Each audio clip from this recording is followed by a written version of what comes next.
अच्छा, मैंने अपने पास जो है एक सर्विस चलाई हुई है,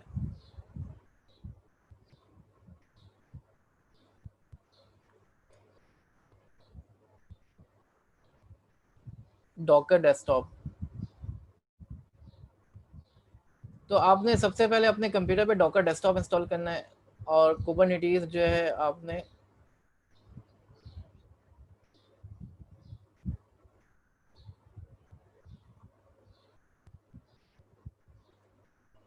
कॉन्फ़िगर कर लेना है।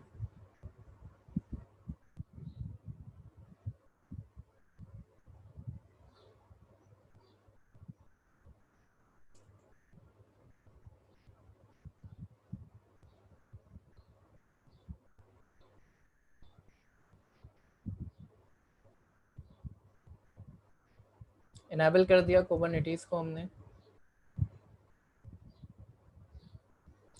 अप्लाई किया हमने कुबरनेटीज को इनेबल करने के बाद।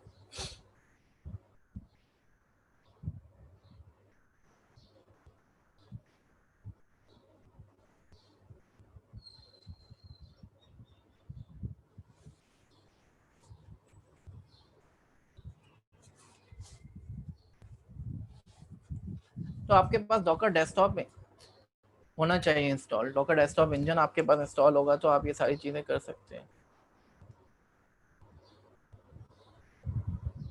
पेपर ऑनलाइन होगा बेटा।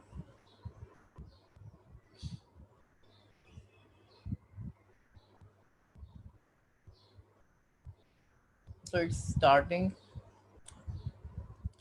अब हम थोड़ी सी जो है प्रैक्टिस कर लेते हैं डॉकर की पहले।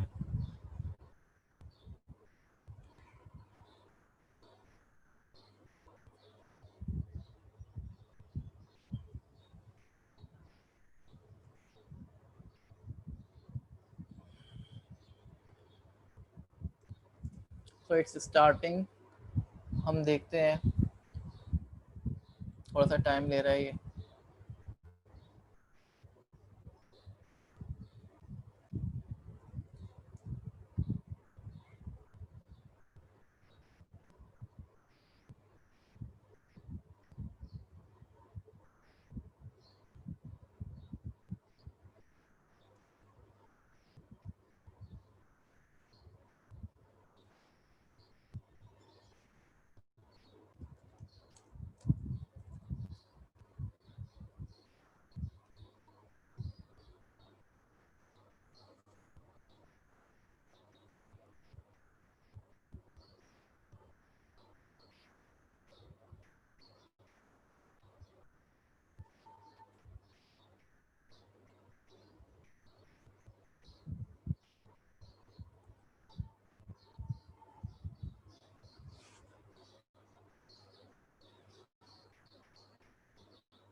अच्छा, अगर किसी पेपर में आपको सीपी अच्छी नहीं मिले तो ड्रॉप का, आई डोंट नो कि ड्रॉप का ऑप्शन है या नहीं है अभी।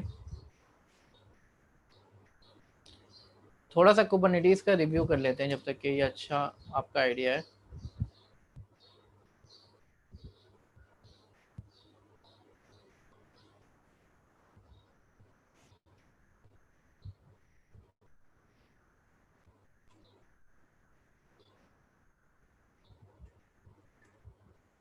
जी बेटा।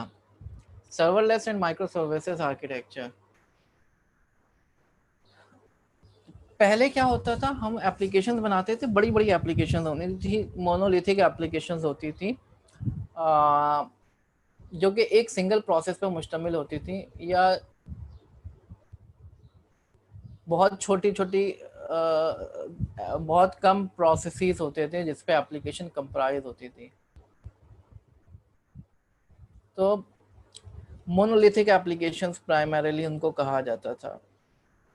उनका स्लो रिलीज लाइफ साइकिल होता था और आखिर में क्या करता था, डेवलपर उनको पैकेज करके क्यूए टीम को दे देता था, डेवऑप्स की टीम को दे देता था।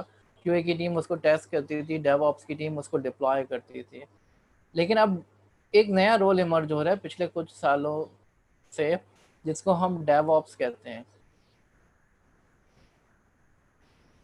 आजकल बिग मोनोलिथिक एप्लीकेशंस जो हैं, बड़ी एप्लीकेशंस को आप छोटे छोटी सर्विसेज के अंदर ब्रेक करते हैं, इंडिपेंडेंटली रनिंग कंपोनेंट्स, जिनको हम माइक्रो सर्विसेज कहते हैं।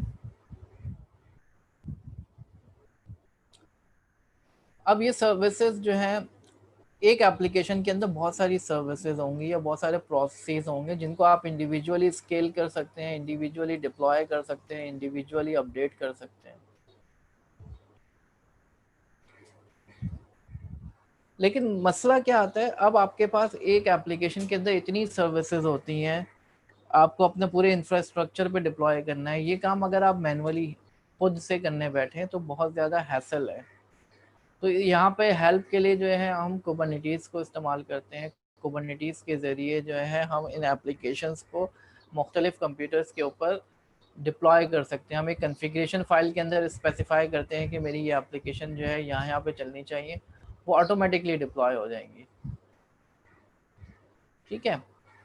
So Kubernetes enables developers to deploy their application themselves and as often as they want without requiring any assistance from the system administrator.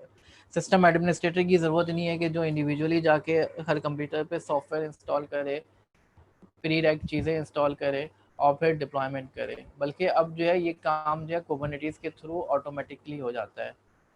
आपके पास कंटेनर होता है जिसमें जो बेयर बोन कंटेनर होता है उसमें जो एसेंशियल सॉफ्टवेयर होते हैं वो होते हैं विद अप्रोप्रिएट वर्जन्स, और उसके ऊपर जो है आपकी एप्लीकेशन इजीली डिप्लॉय हो जाती है। तो सिस्टम एडमिनिस्ट्रेटर का काम अब आपकी एप्लीकेशन से रिलेटेड नहीं रहा। उसका काम जो है ज़्यादा से ज़्यादा कुबरनेटिस को मैनेज करना या बाकी इंफ्रास्ट्रक्चर को मैनेज करना है। वो एप्लीकेशन डिप्लॉयमेंट उसका काम नहीं है। या पहले क्या होता था, आपका एक उसने जो है सॉफ्टवेयर को अपडेट किया तो आपका सॉफ्टवेयर जो एप्लीकेशन थी वो चलना बंद हो गई। ऐसा नहीं होगा अब, क्योंकि आपकी एप्लीकेशन अब एक कंटेनर के अंदर चल रही है, उसका बाहर के इन्वायरमेंट से कोई ताल्लुक नहीं है, वो एक आइसोलेटेड इन्वायरमेंट के अंदर रन हो रही है। तो Kubernetes abstracts away the hardware infrastructure और आपको पूरा डेटा सेंटर जो है एक सिंगल एनॉर्मस कंप्यूटेशनल रिसोर्स के तौर पर मिल रहा है। ठीक है, थोड़ा सा हम फास्ट चल रहे हैं। तो आप अपनी एप्लीकेशन को छोटे छोटे माइक्रो सर्विसेज में ब्रेक कर देते हैं और ये माइक्रो सर्विसेज रेस्ट एपीआई के थ्रू एक दूसरे से बात कर रही होती है। तो पहले एक मोनोलिथिक एप्लीकेशन में एक ही प्रोसेस होता था जिसमें जो है बहुत सारे कंपोनेंट्स होते थे जो आपस में एक दूसरे से बात कर रहे होते थे।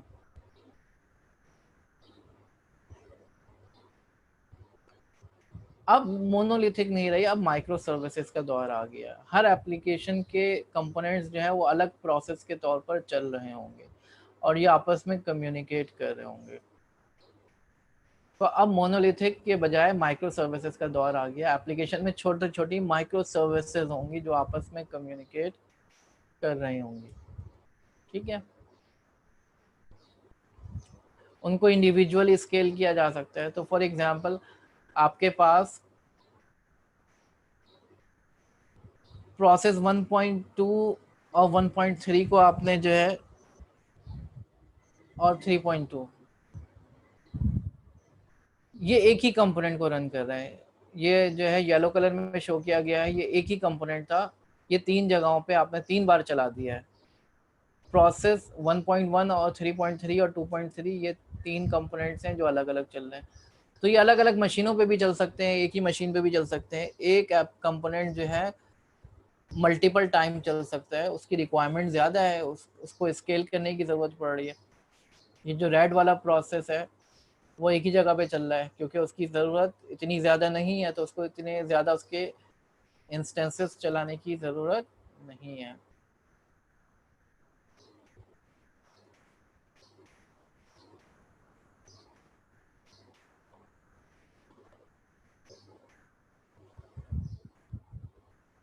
तो कुबरनेटिस हैज़ स्टार्टेड रनिंग।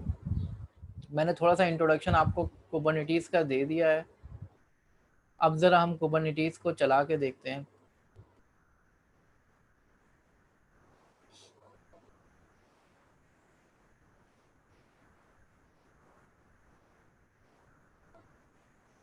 पहले मैं चेक करता हूँ डॉकर इमेज एलएस लिख के कि मेरे पास कौन कौन सी रिपोजिटरीज अवेलेबल हैं। ये कुछ रिपोजिटरीज मेरे पास अवेलेबल है। मैं चाहूँ तो किसी भी रिपोजिटरी को डाउनलोड कर सकता हूँ। dockerhub.com पे जाता हूँ मैं।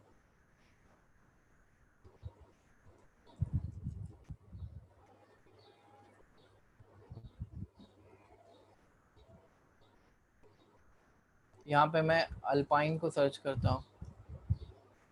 अल्पाइन की रिपोजिटरी मौजूद है जो एक छोटा सा लिनक्स का वर्जन है। इसको मैं पुल कर सकता हूँ डॉकर पुल अल्पाइन लिख के। तो ये रिपोजिटरी जो है डाउनलोड हो जाएगी। ठीक है, ये लेयर्स की सूरत में होती है। डाउनलोड हो गई। अब देखते हैं ये इमेज हमारे पास मौजूद है नहीं मौजूद है। अल्पाइन की इमेज, ये अल्पाइन की इमेज आ गई है हमारे पास। इसको रन भी कर सकते हैं हम। Docker container run -it alpine. Interactive mode में हमने रन कर दिया इसको। ls करते हैं हम, cd होम कर सकते हैं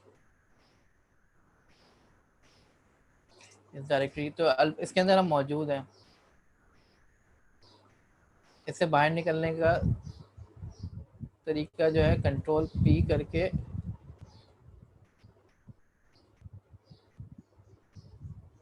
कंट्रोल क्यू से हम बाहर आ गए। राइट, तो इस तरीके से हम इस रिपोजिटरी को रन कर दिया हमने।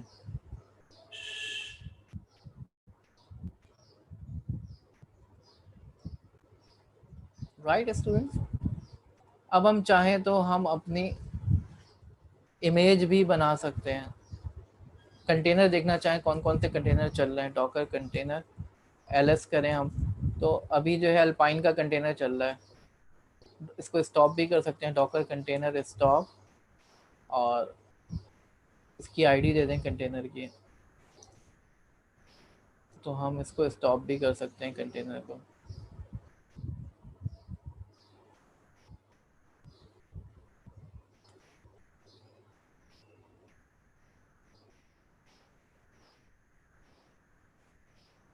तो ये स्टॉप हो गया। अब देखते हैं वो कंटेनर चल रहा है नहीं चल रहा। डॉकर कंटेनर ls करके ये कंटेनर रिमूव हो गया। अब एक काम करते हैं, हम एक अपनी इमेज बनाते हैं जो कि Node.js की एप्लीकेशन को चलाने के लिए चाहिए होगी।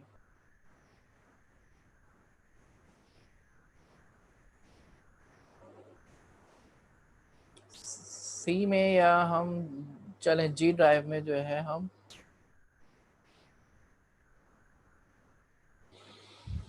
कुबरनेटिस के नाम से एक फोल्डर बनाते हैं। इसमें एक फाइल रखते हैं app.js। ये कुबरनेटिस के लिए चाहिए होती है।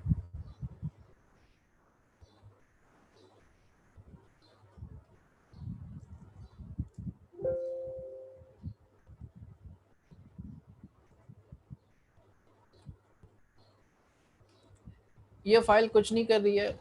ये जो है Node.js का प्रोग्राम है एक छोटा सा, जो कि एक वेब सर्वर चला देगा। जो भी रिक्वेस्ट आएगी उसके जवाब में जो है बोलेगा कि यू हैव हिट, और आपके ऑपरेटिंग सिस्टम का नाम आ जाएगा। ये एक छोटी सी एप्लीकेशन है। ये Node.js का प्रोग्राम है।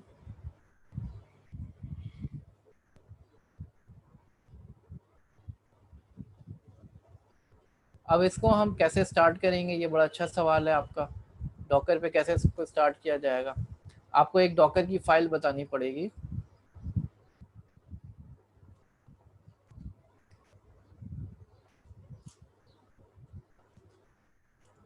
यहाँ पे आपको एक डॉकर की फाइल बनानी पड़ेगी जिसका नाम ही डॉकर फाइल रख दें आप।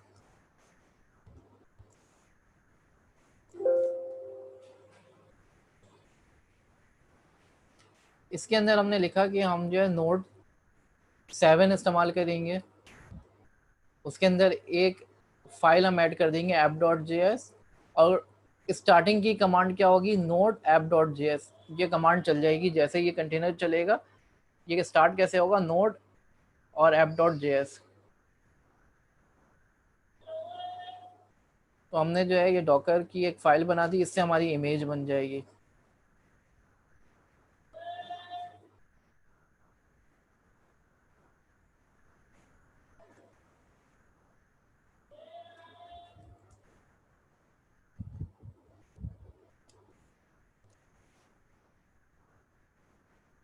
हम जी ड्राइव में जाते हैं, कुबरनेटिस के फोल्डर में जाते हैं। अब इमेज को रन करने का तरीका क्या होगा, डॉकर बिल्ड माइनस टी।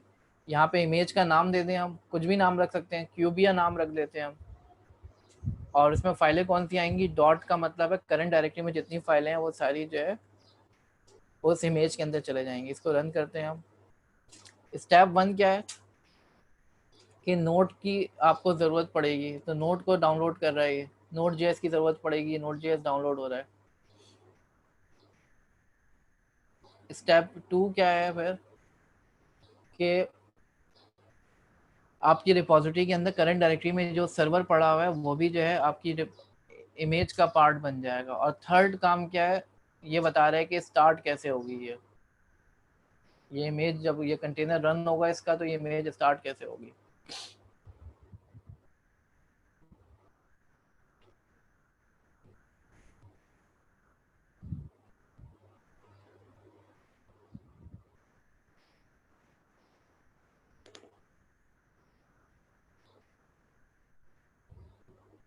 ये डाउनलोड हो रहा है, वेट करते हैं थोड़ा।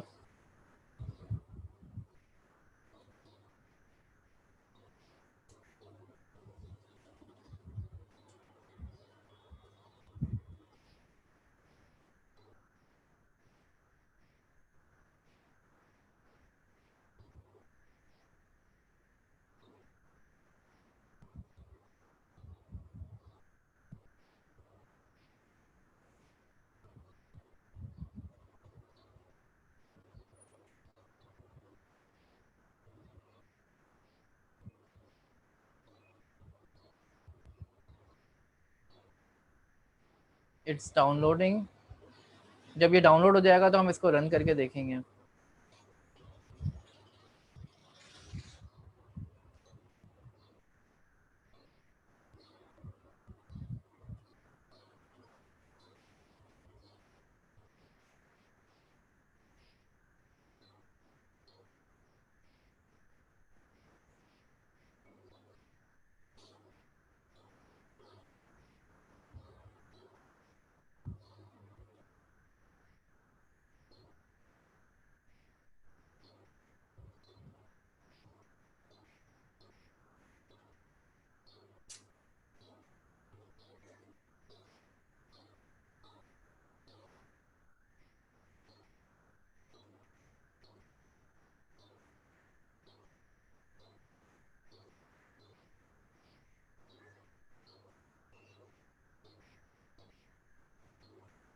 तो हमने एक इमेज बनाने की कोशिश की है जो कि नोट जेएस पे बेस कर रही है। तो जब हमने कमांड चलाई तो ये नोट जेएस को डाउनलोड कर रहा है।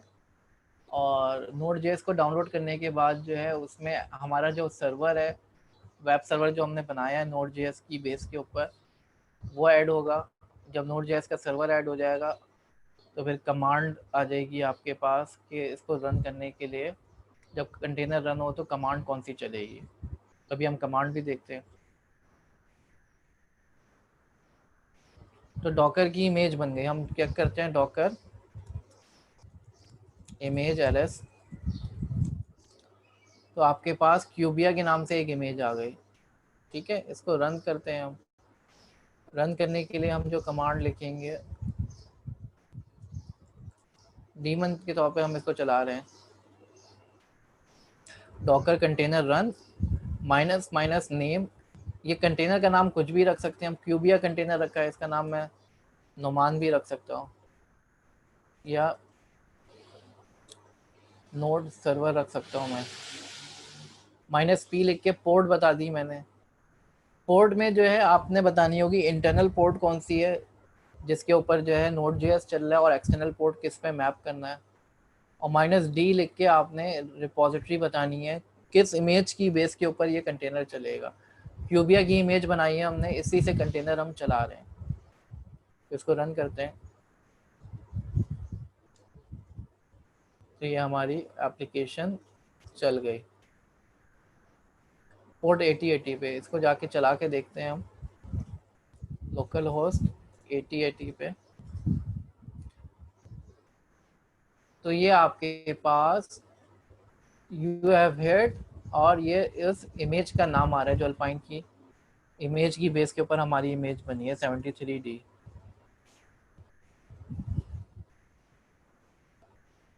क्यूबिया के नाम से जो इमेज बनी है 786 FAF।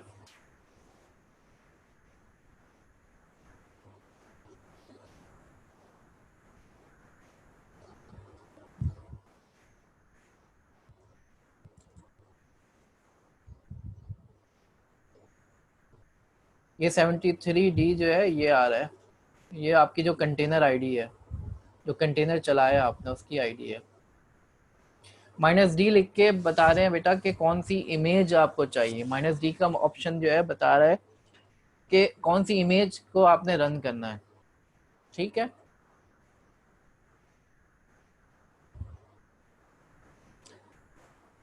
और इस तरीके से हमने इमेज चला ली। ये हमने जो है डॉकर को रिवाइज किया, ये हम पहले भी कर चुके थे।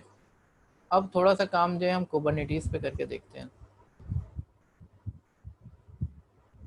माइनस पी से पोर्ट बता रहे हैं बेटा, कौन सी पोर्ट पे चलेगा। ठीक है,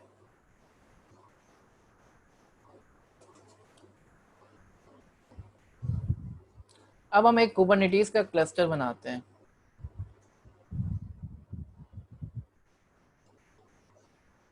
इनफैक्ट जब हमने जो है डॉकर डेस्कटॉप चला लिया तो कुबरनेटिस का एक क्लस्टर इसने बना दिया है।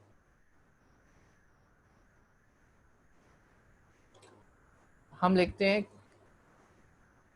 kubectl cluster dash info.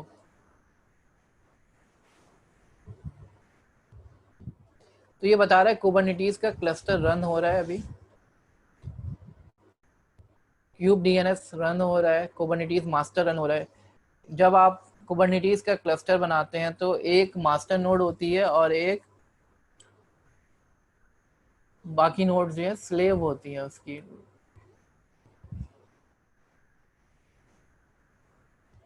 ठीक है जनाब।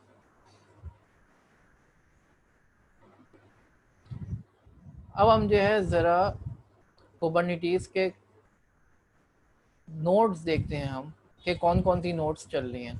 kubectl get nodes. अभी एक ही मशीन चल रही है इस क्लस्टर में, कितने कंप्यूटर्स चल रहे हैं, एक ही कंप्यूटर चल रहा है, वही मास्टर है, वही जो है बाकी नोड्स भी उसकी वही है, बस एक ही नोड है।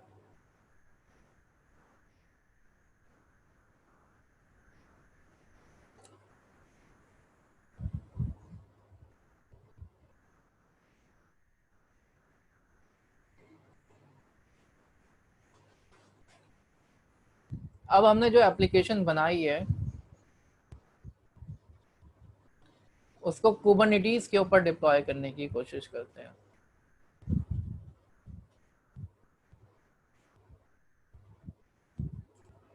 जो हमने अभी डॉकर इमेज बनाई है उस इमेज को जो है डिप्लॉय करने की कोशिश करते हैं। तो हम लिखते हैं kubectl रन क्यूबिया। इमेज दे दी हमने,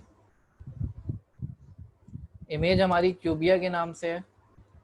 ठीक है, उसको कौन सी पोर्ट पे चलाना है, 8080 पे चलाना है, और उसका वर्जन कौन सा रखना है। तो हमारी ये जो इमेज थी उसका एक कंटेनर बनेगा और ये कुबरनिटीज के ऊपर चल जाएगा। एक्चुअली होता क्या, जब हम कुबरनिटीज पे कोई एप्लीकेशन डिप्लॉय कर रहे होते हैं तो उस एप्लीकेशन का पहले हम एक कंटेनर बनाते हैं पूरा डॉकर का, और फिर उसको दे देते हैं कुबरनिटीज को कि ये डिप्लॉय करो। तो वो किसी भी कंप्यूटर पे जो हमारे पास अवेलेबल होते हैं, जितने भी नोड्स अवेलेबल है, उनमें से किसी के ऊपर भी वो रन कर सकता है। ठीक है, तो ये हमारी इमेज डिप्लॉय हो गई।